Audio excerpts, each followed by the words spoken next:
اسی لیے فرمایا گیا کہ قولوا قولا سدیدا۔ ایک مرتبہ ایسے ہی موقع پر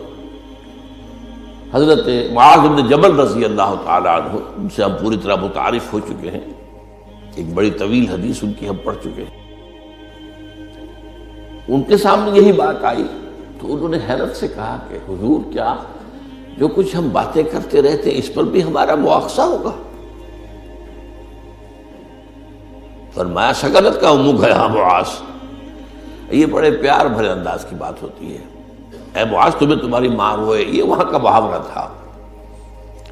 جو بہت ہی اپنائیت والی بات ہوگی، اس میں ملامت کا ایک انداز۔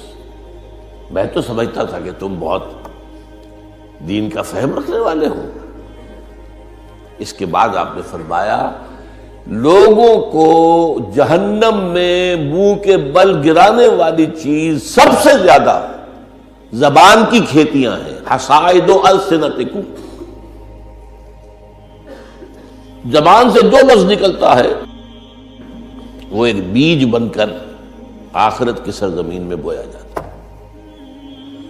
اب اگر برا ہے تو کانٹے دار پودا اس سے نکلے گا، جھاڑ جھکاڑ، اور یہ تمہیں جا کر پھر کاٹنا ہوگا قیامت کے اندر۔ حصائد اس کو کہتے ہیں کھیتی کا کاٹنا جو ہوتا ہے، حب الحصید۔ دو قسم کی نباتات زمین پر ہیں، ایک تو وہ جو پودا اور درخت موجود رہتا ہے، پھل آپ اتار لیتے ہیں، اگلے سال پھر پھل آ گیا، پودا وہی کا وہی ہے، اور ایک وہ فصل ہوتی ہے گندم کی ہے، چاول کی ہے، گنے کی، وہ آپ نے کاٹ لی، اس کو کہتے ہیں حصید۔ حصائد السنتکم، تمہارے زبانوں کی بوئی ہوئی جو کھیتیاں ہیں، سب سے بڑھ کر جہنم میں گرانے والی شے وہ ہے۔ اسی میں بلکہ ایک ذرا اور حدیث بھی ہے، ذرا اس میں حیا کا پہلو مانے ہوتا ہے بیان کرنے میں، لیکن حدیث نبوی ہے، حکمت کا بہت بڑا خزانہ ہے۔ آپ نے فرمایا مسلمانوں مجھے تم دو باتوں کی ضمانت دے دو کہ تمہارے دو عضو جو بہت ہی چھوٹے چھوٹے سے ان کا غلط استعمال نہیں ہوگا، جنت کی ضمانت میں دیتا ہوں۔ اب دیکھیے کوئی 2 من وزن ہے، 1.5 من ہے، 2 من سے بھی زائد ہے، اب اس میں 2 عضو ہیں، ایک زبان اور ایک شرمگاہ، ان 2 کی ضمانت مجھے دے دو کہ ان کا غلط استعمال نہیں ہوگا۔ باقی پورا جسم جو ہے اس کی جو بھی حرکات و سکنات ہیں ان کی گویا کہ میں ضمانت دیتا ہوں کہ اول تو وہ ٹھیک ہی ہو جائیں گے، وہ غلط کام کریں گے نہیں، جیسے کہ ابھی آیت میں ہم نے دیکھا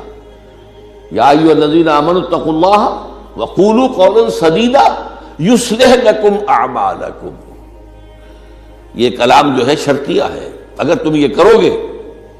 تو اللہ تعالیٰ تمہارے سارے اعمال درست کر دے گا، وَيَغْفِرْ لَكُمْ ذُنُوبَكُمْ، اور کبھی اگر خطا بھی ہو جاتی ہے انسان سے، ظاہر بات ہے الانسان مرکب من النسیان والخطا، تو اللہ معاف کر دے گا۔ یہ فلسفہ ہے دین کا،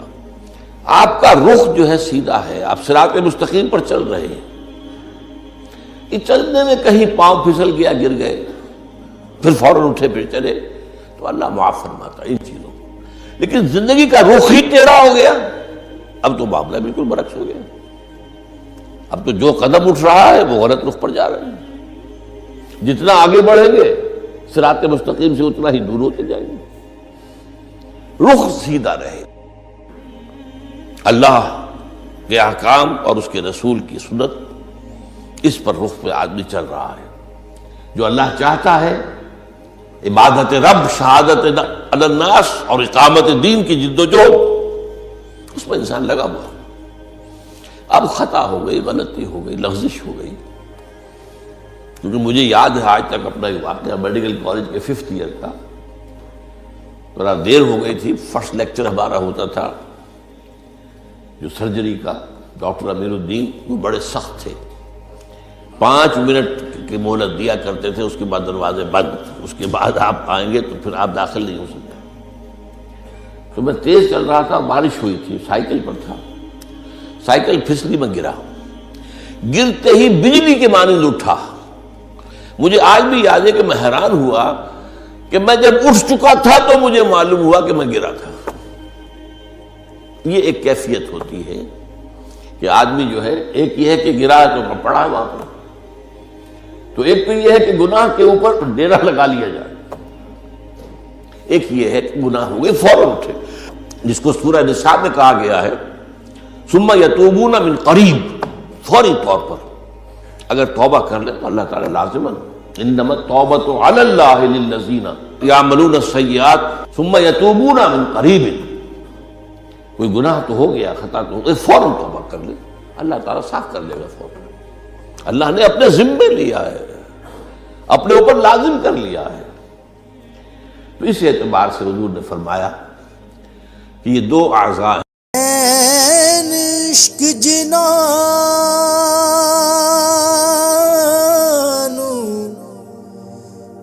لگ جاندا